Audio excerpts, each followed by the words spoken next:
El objetivo principal es disminuir la carga asistencial de atención primaria, por un lado, y en segundo lugar también, y no menos importante, beneficiar al paciente evitando desplazamientos innecesarios a su centro de salud.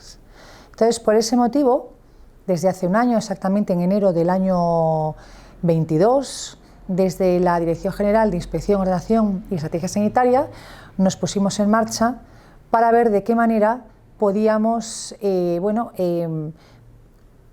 disminuir esta carga asistencial respecto a la emisión de bajas de corta duración. Es importante, de corta duración. ¿Para qué? Para intentar pilotar en hospitales de la Comunidad de Madrid las bajas y altas en el mismo acto médico, pero no todas las patologías. Los pilotos siempre empezamos con una patología determinada.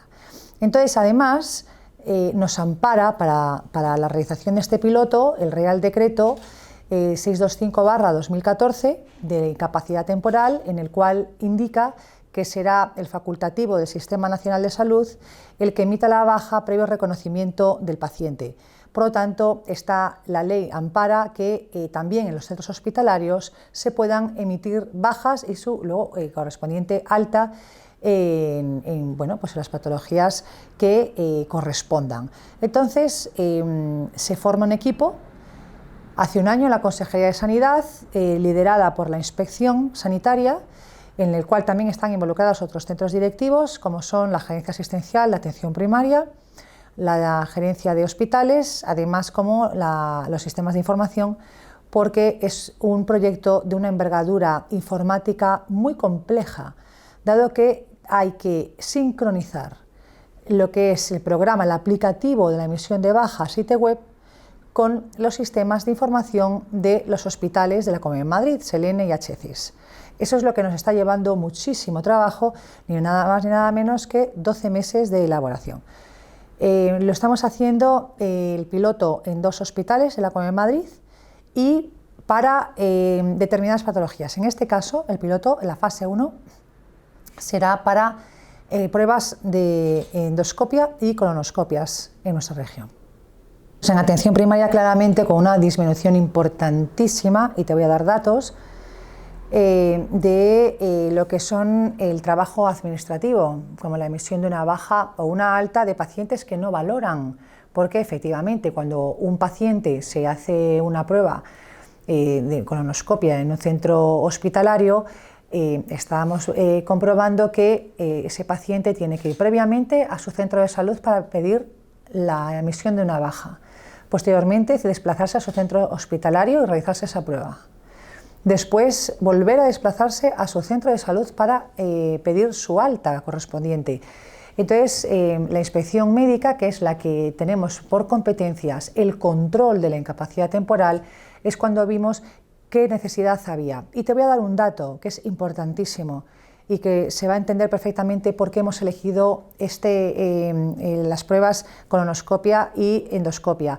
En el año 2021, en la Comunidad de Madrid se realizaron 113.000 pruebas de este tipo diagnósticas en la Comunidad de Madrid. Por lo tanto, si a eso le restas los pacientes que no están en ese momento trabajando o que no necesitan una baja médica, estamos más o menos valorando que son unas 80.000 bajas que se van a evitar en la Comunidad de Madrid solamente en un año en estas pruebas para evitar sus desplazamientos innecesarios a los centros de salud. Fíjate, estamos hablando de 80.000 pruebas diagnósticas si restamos esos dos tipos de población que no están baja o que no son trabajadores. Los médicos de atención primaria pues tienen mucha esperanza de cómo funciona este piloto, están muy satisfechos del desarrollo de este piloto. Es algo que han venido pidiendo y demandando en los últimos meses, además, que esto se hiciese en la Comunidad de Madrid, y también hay que decirlo, hemos querido atender sus demandas y por eso hemos agilizado lo máximo posible que el piloto se ponga en marcha ya. De hecho, más o menos entre el mes de marzo y el mes de abril ya será una realidad en estos 2 hospitales, pero que ya nos habíamos adelantado a esas demandas en la Consejería de Sanidad, porque empezamos, insisto, en el mes de enero del año pasado haciendo este piloto. Respecto a la pregunta, ¿cómo lo han acogido los médicos, los facultativos de los centros hospitalarios? Pues tengo que decir que bastante bien. Ellos son conscientes de que hay una normativa que hay que cumplir y hemos tenido todo tipo de facilidades por su parte para mejorar lo que es este piloto a nivel informático.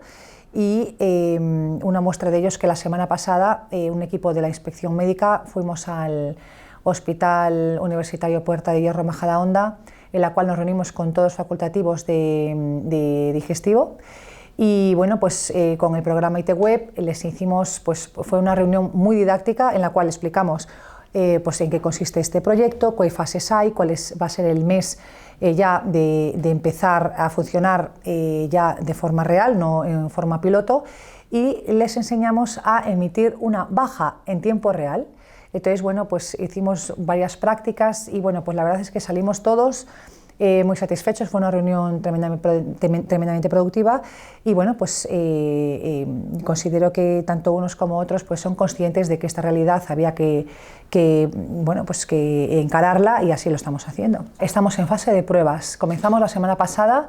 Nos tocaba ya a la parte de la inspección sanitaria ver que no había incidencias. Encontramos alguna incidencia, efectivamente, que hay que pulir, porque es lo que te digo, hay que sincronizar lo que es el aplicativo de la emisión de bajas con los programas informáticos respectivos que antes mencioné y no está siendo nada fácil. Pero después de una semana de trabajo, viendo cuáles son los errores que hacía el sistema, hoy puedo decir ya por la mañana que ha pasado ya también la prueba de la inspección médica y estamos encaminados a que ya sea una realidad empezar ya en el mes de marzo en el Hospital Universitario Puerta de Hierro Majadahonda y en el Hospital Ramón y Cajal de la Comunidad de Madrid. Esa es la fase 1. Si entre el mes de marzo y septiembre funcionamos bien, no hay grandes incidencias, el objetivo es que ya se traslade este piloto, ya sea una realidad en todos los hospitales de la Comunidad de Madrid y se empezaría a estudiar la fase 2. ¿Que la fase 2 cuál es? Ampliar no solamente lo que es la emisión de bajas y altas en un mismo acto médico para estas pruebas que estamos hablando en el transcurso de esta entrevista, sino también para embarazos de alto riesgo y posteriormente también para pacientes ingresados en los centros hospitalarios de la Comunidad de Madrid. Y vamos a ir poco a poco, porque insisto, no por mucho correr las cosas se hacen mejor, sino que es muchísimo mejor ir paso a paso, ver que no hay errores, porque fíjate tú lo que significa para un paciente o un trabajador que haya un error a la hora de sincronizar los programas informáticos. Esa persona no tendría su baja de forma correcta y no cobraría de la Seguridad Social. Por lo tanto, hay que ser muy precavido, muy cauteloso a la hora de seguir avanzando y dando pasos con este tema. Es un beneficio claro para todos. En primer lugar, para atención primaria, que bueno, pues lo hemos comentado en las anteriores cuestiones.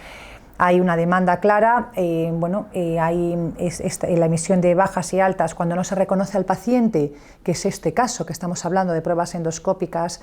Esto pues claramente va a beneficiar, que son mínimo 80.000 visitas médicas de un paciente a primaria que no se hace un reconocimiento médico. Por lo tanto, ya ese tiempo que se está empleando ahora para atender a estos pacientes se va a emplear en tener una atención de calidad, de mayor calidad a otros pacientes que hay que hacer un reconocimiento médico adecuado. Y por otro lado, imagínate a los pacientes de la Comunidad de Madrid, que siempre nuestro compromiso es con los pacientes, trabajamos para los pacientes, lo que significa disminuir y evitar desplazamientos innecesarios a los centros de salud.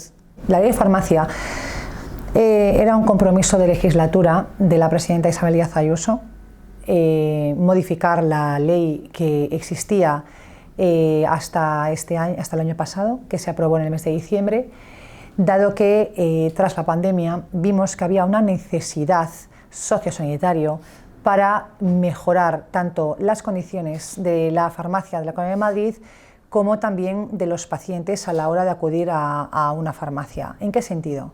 La pandemia nos enseñó muchas cosas. Nos enseñó principalmente que pacientes vulnerables, cuando hay un estado de alarma, cuando estamos confinados, tienen la necesidad de tener una adherencia a su tratamiento, a su medicación, y la ley del 98 no lo permitía, no permitía la dispensación y entrega informada del medicamento a domicilio del paciente, y con la nueva ley de farmacia sí que lo va a permitir. Entonces, una de las grandes novedades de la Ley de Farmacia de la Comunidad de Madrid respecto a todas las que existen en el resto de España, excepto en Galicia, que fue antes que la madrileña, la última que se aprobó en España, los que permitimos que se pueda realizar esta atención farmacéutica al domicilio del paciente vulnerable o con incapacidad de desplazamiento a su oficina de farmacia. Hay muchísimas otras más novedades, como que eliminamos los módulos de horarios para hacer un horario mucho más flexible, acorde también a las necesidades que tenemos los ciudadanos, en el cual ya pues vamos también más hacia lo que es un teletrabajo que estar en una oficina las 8 horas del día. Entonces pues también vas a tener una flexibilidad total en las botecas de la Comunidad de Madrid, y además también, entre otras novedades, hemos ampliado las secciones en las oficinas de farmacia de la Comunidad de Madrid, en la cual se han incorporado la nutrición y la dietética, y además también hemos adecuado y hemos incorporado las situaciones de emergencia sanitaria a una ley. Eso sí que es pionero en España. Ninguna ley en nuestro país contempla situaciones de emergencia sanitaria y cómo se tendría que trabajar con las oficinas de farmacia en coordinación con una administración pública. Esa es una de las novedades más importantes también, desde mi punto de vista, que tiene esta nueva ley. Además de eso, se regula por primera vez en la Comunidad de Madrid la radiofarmacia, que también era una demanda del sector, y también hemos dado libertad a la hora en el servicio sociosanitario, que las residencias de menos de 100 camas en régimen de asistidos tengan libertad total de vinculación de sus depósitos. Las oficinas de farmacia ya se están adecuando para incorporar las secciones que te había dicho de nutrición y dietética. Respecto a la atención farmacéutica domiciliaria, que es una de las novedades, insisto, más importantes respecto a todas las anteriores, que fue la que recibió, también hay que decirlo, más alegaciones. En el proyecto de ley recibimos 1.100 alegaciones. Es una de las leyes, si no la mayor, que tuvo más alegaciones en nuestra región. Eso puedes preguntar si es bueno o es malo. Desde nuestro punto de vista es claramente bueno, porque significa que esta ley fue tremendamente participativa. Todos los que quisieron aportar y alegar lo pudieron hacer. Desde la Consejería de Sanidad se comunicaba en todo momento en qué estado estaba. Si estábamos en un momento de consulta pública, así se hacía saber mediante notas de prensa. Por lo tanto, todo el sector estaba perfectamente al día de en qué momento estábamos para que pudiesen alegar. Esto no suele pasar en otras normativas. A los hechos me remito, ¿no?, de lo que está ocurriendo en el resto de España. Entonces, bueno, pues fue una ley tremendamente colaborativa, participativa de todo el sector, porque estas 1.000 y pico alegaciones que recibimos fueron valoradas, estudiadas y, en su caso, incorporadas al texto. Y las que no fueron incorporadas lo explicamos en la memoria de impacto normativo que está subida en el portal de transparencia. La oficina de farmacia, y también hablo mucho, insisto, en la pandemia, porque nos hizo cambiar muchos artículos que teníamos previstos antes que estallase la primera ola, de cómo queríamos que fuese esta ley. Se ha visto que la oficina de farmacia era en unos momentos determinados la puerta de entrada de muchos pacientes que no querían o porque no podían desplazarse a un centro sanitario. Era donde con patologías menores iban y acudían a su farmacéutico de barrio para que les informase y les dispensase el medicamento. Todas estas visitas que siguen produciéndose en el día a día hace que también se descongestionen los centros de salud. Por lo tanto, el beneficio es claro para la atención primaria e incluso también para la atención hospitalaria en los hospitalarios de la Comunidad de Madrid.